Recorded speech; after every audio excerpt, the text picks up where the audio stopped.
Hello friends, कैसे हैं आप।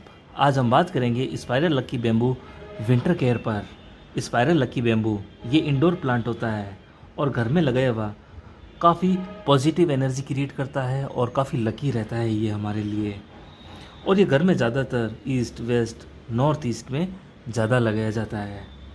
ये घर में लगाया हुआ काफ़ी लकी रहता है। इसे आप किचन में, बेडरूम में, ड्राइंग रूम में और सीढ़ियों के पास आराम से लगा सकते हैं और ये पॉजिटिव एनर्जी क्रिएट करता है।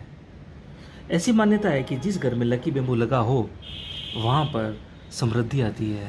इसका साइंटिफिक नेम होता है ड्रेसिना सैंड्रियाना और ये एस्परेगेसी फैमिली से बिलोंग करता है। ये प्लांट मध्य अफ्रीका का प्लांट है, लेकिन प्रेजेंट टाइम में ये पूरे वर्ल्ड में ग्रो किया जाता है।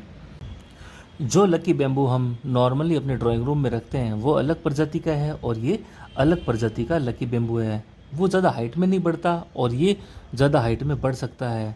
उसको भी हम सॉइल में ग्रो कर सकते हैं और इसको भी सॉइल में ग्रो कर सकते हैं। हालांकि दोनों ही लकी बैम्बू को हम सॉइल में भी ग्रो कर सकते हैं और पानी में भी ग्रो कर सकते हैं, लेकिन जो ड्रेसिना लकी बैम्बू है उसको हम ज़्यादा हाइट में नहीं बढ़ा सकते, लेकिन ये वाला जो लकी बैम्बू है ये ज़्यादा हाइट में बढ़ सकता है और ये अलग प्रजाति का है। अगर नॉर्मली इसे बड़े पॉट में लगा दिया जाए तो ये 15 से 20 फीट तक हाइट में बढ़ सकता है और वो ज़्यादा से ज़्यादा 1 फीट तक ही हाइट में बढ़ेगा। अगर आप स्पाइरल लकी बैम्बू को पानी में ग्रो कर रहे हैं तो इसको नॉर्मल वाटर में भी ग्रो कर सकते हैं। इसके लिए आरओ वाटर की ज़रूरत नहीं रहती क्योंकि काफ़ी हार्डी प्लांट होता है। इसलिए अगर आप नॉर्मल लकी बैम्बू को ग्रो कर रहे हैं पानी में तो उसके लिए आरओ वाटर की ज़रूरत रहती है। और आरओ वाटर सॉल्टी नहीं होता और उसमें ज़्यादा नमक नहीं होता। जो नॉर्मली जो पानी होता है उसमें नमक ज़्यादा होता है, तो हमारा जो नॉर्मल प्लांट है, जो नॉर्मल लकी बैम्बू है, वो गल जाता है। इसलिए उसको आरओ में ग्रो किया जाता है और इसको भी आप आरओ में तो लगा सकते हैं, लेकिन नॉर्मल पानी में भी लगा सकते हैं। जो हमारा नॉर्मल लकी बैम्बू होता है वो 1.5 साल तक जिंदा रहता है। उसके बाद में वो धीरे धीरे गलना स्टार्ट हो जाता है और उसकी स्टिक येलो हो जाती है और वो मर जाता है। लेकिन स्पाइरल लकी बैम्बू ये काफ़ी सालों तक आपके पास बना रहता है। इसे आप मिट्टी में लगा सकते हैं, पानी में लगा सकते हैं। ये काफ़ी हाइट तक बढ़ता है और बस इसका एक ही ख्याल रखना पड़ता है, इसमें फंगस बहुत ज़्यादा लगता है। अगर आप नॉर्मल लकी बैम्बू को पानी में लगा रहे हैं तो उसका पानी आपको 4 से 5 दिन में चेंज करना होगा और स्पाइरल लकी बैम्बू को भी अगर आप पानी में लगा रहे हैं तो उसको आप 4 से 5 दिन में उसका पानी चेंज करें। और अगर आप सॉइल में दोनों प्लांट लगा रहे हैं, जैसे नॉर्मल लकी बैम्बू आप सॉइल में लगा रहे हैं या फिर स्पाइरल लकी बैम्बू आप सॉइल में लगा रहे हैं, तो मिट्टी में पानी बहुत ही कम दें, क्योंकि फ्रेंडली जो बैक्टीरिया हैं उनके साथ साथ में अदर जो बैक्टीरियाज हैं वो भी क्रिएट होते हैं, वो पैदा होते हैं, तो वो हमारे प्लांट के लिए हार्मफुल हो सकते हैं। इसलिए कम पानी दें और प्लांट को हेल्दी रखें और इसमें टाइम टू टाइम फर्टिलाइज़र भी देते रहें। और विंटर की आप डायरेक्ट सनलाइट में इसे रख सकते हैं और अगर आप छत पर इसे रख रहे हैं तो कोई ना कोई शेडी एरिया हो वहाँ पर इसे रखें। डायरेक्ट अगर आप इसे ठंड में रख देंगे तो इसकी लीव्स बर्न हो जाएंगी और ये मर जाएगा। स्पाइरल लकी बैम्बू को आप कटिंग से ग्रो कर सकते हैं और इसके जो पप्स हैं ये पप्स देता रहता है, उनसे भी आप ग्रो कर सकते हैं। हालांकि जो नॉर्मल लकी बैम्बू है वो भी पप्स देता है पानी में, उसके भी पप्स आप ग्रो कर सकते हैं, उसको कटिंग से भी ग्रो कर सकते हैं और उसके सीड से भी उसे ग्रो कर सकते हैं। इनके सीड भी मिलते हैं मार्केट में, उनसे भी आप ग्रो कर सकते हैं। और इसके ये देखिए, ये एरियल रूट्स निकलती रहती हैं, ये इस बैम्बू की खास बात है।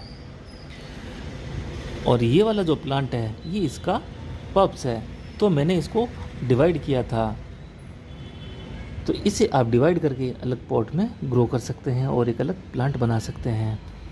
और जब ये प्लांट थोड़ा और बड़ा हो जाएगा तो ये रूट लेवल से भी पप्स देगा, तो इसके भी पप्स को हम डिवाइड कर लेंगे और एक ही प्लांट से काफ़ी हम प्लांट बना सकते हैं।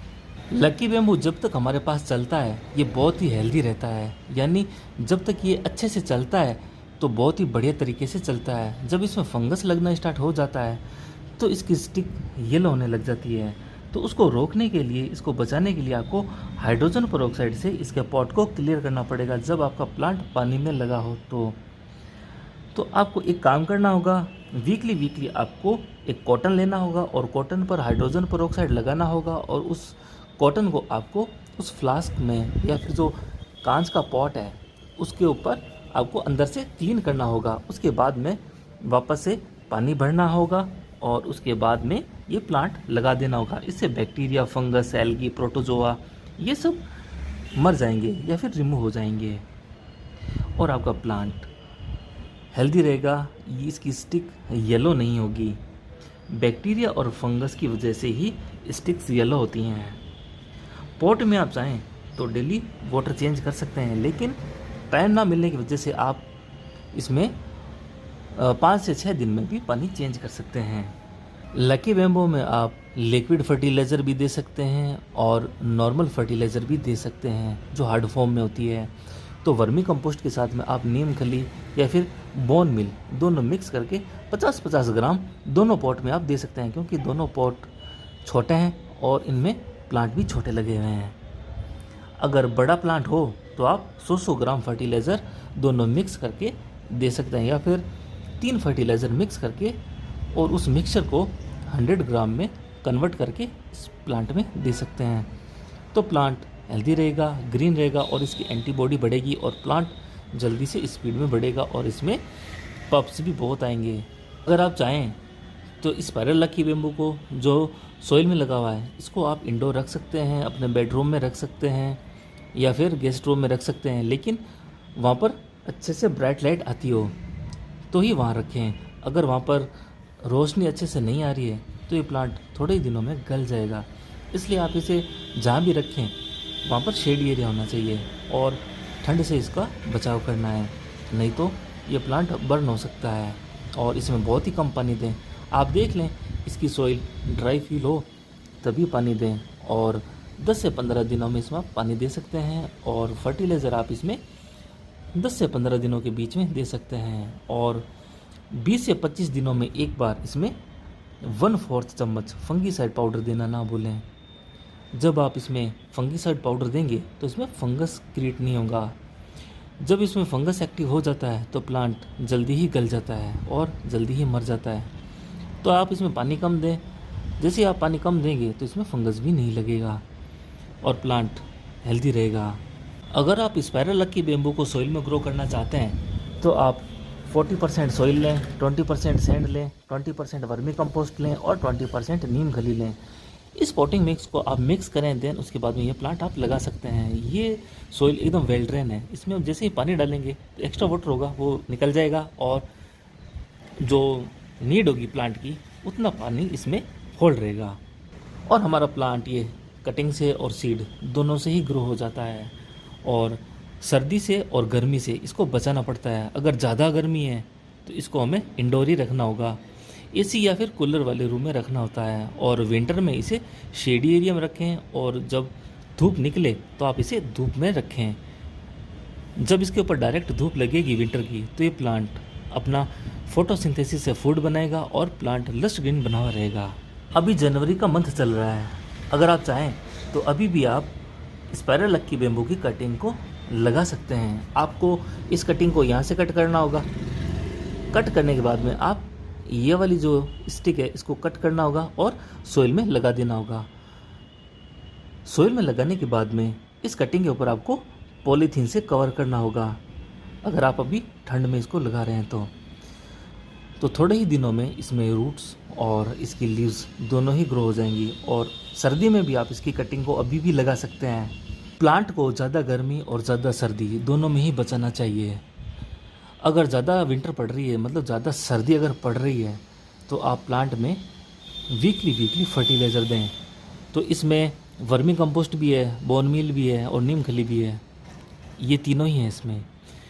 जब हम फर्टिलाइज़र देते हैं प्लांट में तो फर्टिलाइज़र की गर्मी होती है और वो गर्मी प्लांट को एनर्जी प्रोवाइड करवाती है, यानी वो उसको ऊर्जा प्रोवाइड करवाती है। जब ये गर्मी प्लांट को मिलती है तो प्लांट की एंटीबॉडी अच्छी रहती है और प्लांट हेल्दी रहता है और ये फूड बना पाता है और विपरीत से विपरीत परिस्थिति में भी खुद को सर्वाइव कर लेता है और स्टेबल रहता है, बीमारियों से लड़ लेता है। मैं अपने प्लांट को शेड में रखता हूँ और जब धूप निकलती है तो धूप में भी रख देता हूँ और जब काफ़ी फॉग होता है तो ये शेड में रख देता हूँ मैं इसको। और पानी 15 से 20 दिन में एक बार देता हूँ। फर्टिलाइज़र 10-10 दिन में दे देता हूँ, 2-3 मिक्स करके 50-50 ग्राम इन दोनों में दे देता हूँ। और प्लांट काफ़ी ग्रीन और हेल्दी रहता है। अगर आपका प्लांट ग्रीन और हेल्दी रहेगा तो ये नए पप्स ग्रो करेगा और काफ़ी प्लांट आपके पास बन जाएंगे।